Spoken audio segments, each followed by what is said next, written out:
funky. Hi guys, j'espère que vous allez bien et j'espère que vous ne m'en voulez pas trop pour la vidéo de mercredi que je devais sortir et que je n'ai pas sorti. Tout simplement parce que je vous ai dit j'ai plein de problèmes de caméra, de son, de micro. Vous devez l'entendre, le micro c'est pas encore ça, en fait j'ai plus de micro. Donc c'est un peu compliqué, j'ai acheté une nouvelle caméra que vous voyez ici. Mais j'ai toujours pas de bon son, du coup c'est un petit peu chiant. Mais j'espère que dans les prochaines vidéos la qualité va un peu s'améliorer. Donc voilà, aujourd'hui je reviens avec une vidéo qui est... je pense une de mes vidéos préférées sur YouTube, ce sont les traits d'horreur de Squeezie. Et pourtant c'est hyper paradoxal parce que je suis la plus grosse flippette que vous devez connaître sur cette terre entière. Et comme c'est Halloween aujourd'hui, c'est vraiment le mood et le moment de sortir cette vidéo, donc du coup j'espère que vous allez apprécier. Sachez que c'est la première et certainement la dernière fois que je vais faire ce genre de vidéo, mais là j'espère que vous allez kiffer autant que moi j'ai kiffé. Donc sans plus attendre, on va passer à la première histoire. La première histoire, c'est l'histoire de Katharina. Katharina nous raconte que cette histoire est arrivée pendant ses études, où elle vivait en fait avec sa meilleure amie dans un appartement de 40 mètres carrés. Elle nous explique aussi qu'au mois de février, malheureusement, il y a eu une inondation, donc elle avait laissé le double des clés au plombier pour qu'il puisse venir et sortir, j'imagine. Mais l'histoire commence au moment où un camarade de classe de Katharina, qu'elle souhaite appeler Kevin dans son histoire, donc je vais reprendre ce prénom, Kevin. Kevin a commencé à faire des demandes insistantes, des demandes d'amis sur tous ses réseaux sociaux. Comme elle ne le connaît pas, elle ne l'a pas accepté. Et apparemment en plus ce Kevin avait une réputation de tombeur. Donc elle s'est dit je ne lui réponds pas, je n'accepte pas cette demande d'amis. Elle explique même qu'un jour, à force de demandes trop insistantes, elle a fini carrément par le bloquer. Donc après que Katharina l'ait bloqué, le lendemain Kevin est venu la voir à l'école et lui a dit, et je cite les guillemets, qu'il ne lui fera pas la guerre mais l'amour. Donc Katharina elle prend ça comme une menace de viol, elle est vraiment pas bien. Donc on comprend très vite que le Kevin il est assez flippant quoi. Donc après cet incident, le temps passe, un mois plus tard, l'inondation refait des siennes. Et ce jour-là, Katharina monte dans sa chambre, il est 23h. Elle va pour se coucher, elle ferme ses volets et en fait elle sent quelqu'un lui attraper la taille et la tirer en arrière. Katharina elle se retourne, elle se débat, elle le griffe, elle essaye de s'en sortir comme elle peut. Et là Katharina elle fait ce que tout le monde devrait faire puisque ça sauve la vie à chaque fois de tout le monde, c'est qu'elle va se réfugier dans la salle de bain et elle s'enferme à clé. Elle reste dans sa salle de bain, elle panique, elle sait pas quoi faire, elle attend que la personne s'en aille. Et du coup de la salle de bain, elle entend sa meilleure amie à 23h30 rentrer chez elle puisque c'était l'heure à laquelle elle finissait le travail. Et à peine elle entend la porte d'entrée s'ouvrir et elle sait que c'est sa meilleure amie, à peine elle sort de la salle de bain et elle lui saute directement dans les bras tellement elle a flippé. Et elle flippe encore d'ailleurs puisqu'elle est avec sa meilleure amie certes, mais elle se dit que le mec est toujours là, il y avait juste une petite demi-heure de battement entre les deux. Donc du coup elle se dit qu'il est peut-être encore là, elle lui dit est-ce que t'as vu un mec, est-ce que t'as vu quelqu'un partir et si oui par où? Et sa meilleure amie lui dit mais non il y a personne, qu'est-ce que tu racontes? Sa meilleure amie est rentrée dans l'appartement et elle n'a vu personne, il y avait personne, en tout cas selon elle. Du coup Katharina se dit que peut-être elle avait imaginé, elle dit qu'elle avait bu ce soir-là et qu'elle était très stressée par ses études et du coup elle commence à remettre en question ce qu'elle a vécu et elle s'est dit qu'elle a peut-être juste imaginé ça, donc du coup elle va se coucher. Le lendemain matin, elle se réveille, elle va dans sa salle de bain et elle se rend compte que dans sa salle de bain, il n'y a plus sa brosse à dents, il n'y a plus sa brosse à cheveux, il n'y a plus son peignoir, il n'y a plus ses pinces à cheveux et surtout, il n'y a plus ses culottes.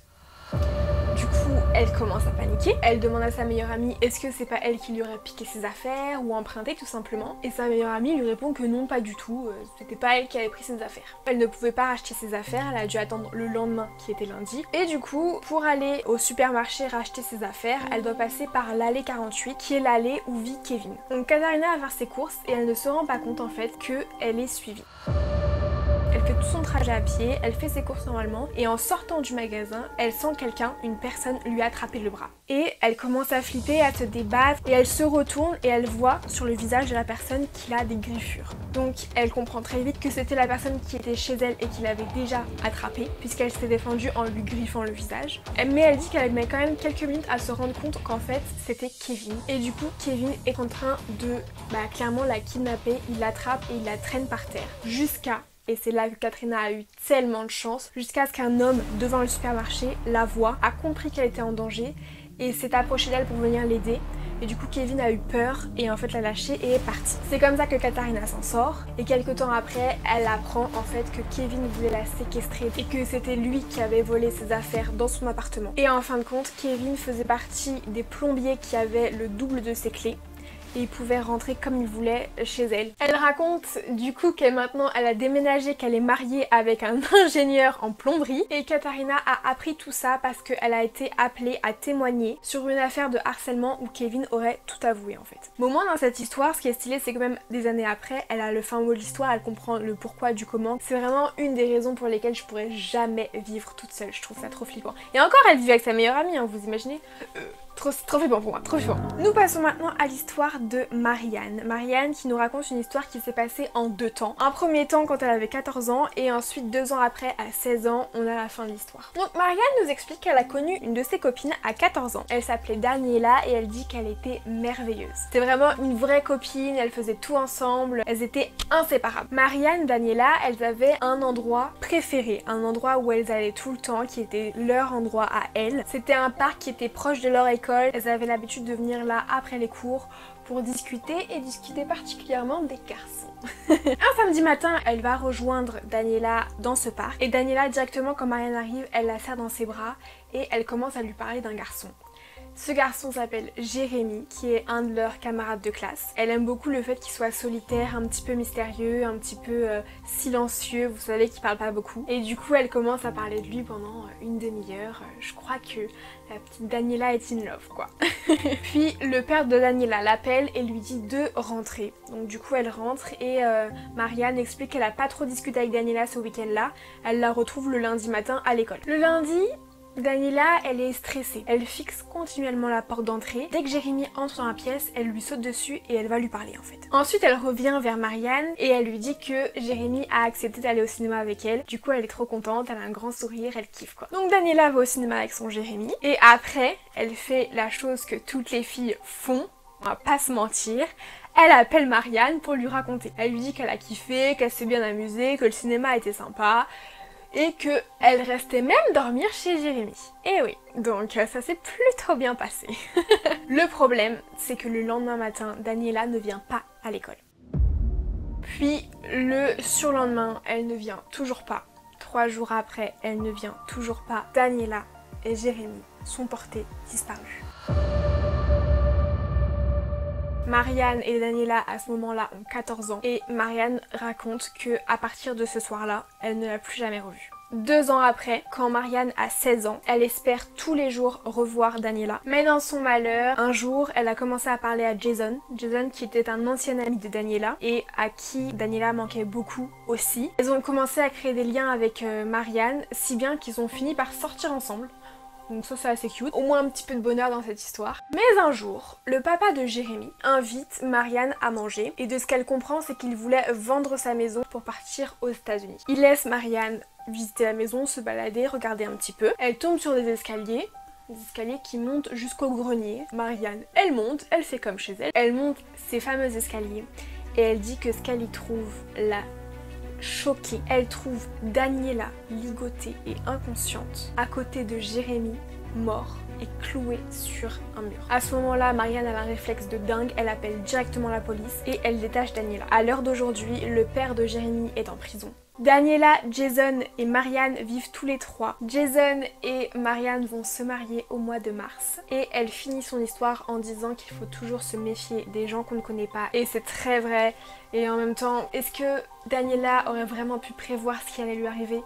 Faites attention à vous, c'est vrai que c'est une phrase qu'on pourra jamais assez répéter. On passe maintenant à la troisième histoire qui a une happy end. Donc cette histoire va se finir bien, comme ça on finit sur une note positive et on va se coucher en n'ayant pas trop de stress. Donc on se retrouve avec Clément. Clément qui nous explique que son histoire commence peu de temps après le premier confinement, donc en 2020. Clément, il a mal vécu le confinement comme la plupart d'entre nous et à partir du moment où on a été déconfiné, il s'est dit faut que je profite de la vie. Donc il décide de faire du camping avec ses potes, pas très loin de chez lui, dans le sud de la France. Dans une vieille forêt, enfin le truc un petit peu bien glauque, comme toutes les histoires d'horreur. Il dit que la soirée se passe plutôt bien, qu'ils ont même rencontré 2 jeunes filles de 18 ans qui avaient leur âge, donc vraiment il kiffe la soirée, il s'amuse bien, jusqu'à ce qu'à un moment donné son pote reçoive un message d'une inconnue. Vous connaissez un petit peu les potes entre eux, quand ça reçoit un message d'une fille ou d'un mec, on est là oh c'est qui et tout. Et du coup Clément c'est ce qu'il fait, il veut taquiner son pote, il veut regarder le message et du coup son pote ce qu'il fait c'est qu'il va commencer à courir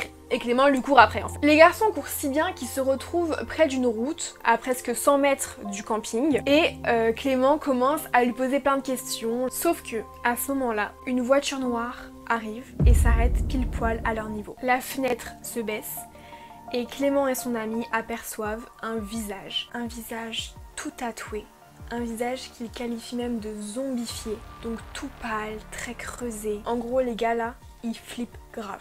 L'inconnu se met à parler et d'un ton sec et brut, il leur demande « Est-ce que vous avez entendu un bruit ?» Clément et son pote, ils sont là, ils flippent, ils savent pas quoi dire, ils sont là, ils sont bouche bée. Du coup le mec s'énerve et répète en criant « Est-ce que vous avez entendu un bruit ?» Clément, il sait pas trop quoi répondre, il pense que le mec leur demande est-ce que vous avez entendu du bruit dans la forêt, donc lui il se dit bah ouais c'est nous on fait du bruit, donc il dit ouais là-bas en montrant ses potes. Et en fait à ce moment-là il y a un silence et Clément il aperçoit que juste au-dessus de la vitre il y a le bras du mec avec un revolver. Et je sais pas, il y a un déclic dans sa tête, il flippe et il dit à son pote cours! Et les deux gars commencent à courir. Sauf que la voiture ne les a pas du tout suivis. La voiture roulait en direction du campement, là où il y avait tous leurs amis. Donc ils courent dans le sens opposé, rejoindre ses amis. Une fois arrivés sur le campement, la voiture n'est plus là. Et les deux gars expliquent à leur pote ce qui vient de se passer, là le mec qu'ils viennent de rencontrer. Personne ne le croit, tout le monde pense qu'il fait une blague ou qu'il est arrivé, jusqu'à un moment où les rires s'arrêtent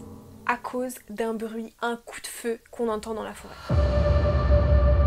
Plus personne ne parle, tout le monde se regarde et ils entendent un autre coup de feu, puis encore un autre. Et là, tout le monde pris de panique, tout le monde commence à courir vers la maison. Donc Clément et ses amis se retrouvent chez lui, dans sa maison, en sécurité et ils décident d'appeler la gendarmerie. Leur dit qu'ils arrivent dans à peu près un quart d'heure, 10 minutes, ils arrivent bientôt. Clément et ses copains ont fait quelque chose. Ça c'est vraiment le comportement des gens typiquement qui se font tuer dans les films d'horreur. Les gars ressortent pour voir s'ils retrouvent la voiture et là une voiture arrive. Les gars ont le réflexe de se cacher derrière un abribus et la voiture s'arrête. Il sort sa tête de derrière l'abribus pour voir si c'était bien la même voiture qu'il avait vue tout à l'heure et effectivement il prend un petit peu de temps à réaliser, c'est bien la voiture du gars qu'il a croisé tout à l'heure. À ce moment là Clément se croit mort, il se dit que si la voiture s'est arrêtée c'est qu'il l'a forcément reconnue et c'est là qu'une voiture de police arrive et arrête cet inconnu dans sa voiture. À ça, le Clément, il était à ça. Les amis rentrent tous chez eux dormir et le lendemain, Clément va à la gendarmerie pour porter plainte. Et c'est là qu'il apprend en fait toute la vérité sur l'histoire. Cet inconnu était un jeune homme de 28 ans qui vivait à Paris, qui est descendu dans le sud pour voir sa copine et qui avait consommé des drogues la veille. C'est pour ça qu'il avait le visage un peu, comme il dit, zombifié. Et quand il a vu Clément courir derrière son copain, ce mec-là a cru qu'en fait Clément agressait son copain. Ce monsieur était plein de bonnes intentions puisqu'il a voulu intervenir en pensant que le copain de Clément était en danger. Et pour ce qui est des coups de feu, apparemment le mec s'amusait. En fait, il était sorti sous l'effet de la drogue pour tirer justement avec son flingue. C'était à ce moment-là qu'il a croisé du coup Clément et son pote. Il s'est mis à tirer pour juste le plaisir. Écoutez, chacun son kiff, je ne juge pas. Mais cet homme a quand même été en justice et il a été interdit de son revolver. Donc l'histoire se finit bien, ce n'était pas un méchant cette fois-ci, c'était une situation un petit peu, voilà, un quiproquo entre deux personnes. Mais au moins, ça a bien fini cette fois-ci. C'est la fin de cette vidéo, écoutez, j'espère qu'elle vous a plu. Si vous avez aimé, n'hésitez pas à mettre plein de pouces bleus, à vous abonner à la chaîne, à mettre plein de commentaires, ça m'aiderait beaucoup. C'est comme ça que ça fait avancer la chaîne. Et en attendant la prochaine vidéo, moi je vous fais plein de bisous, portez-vous bien. Bye!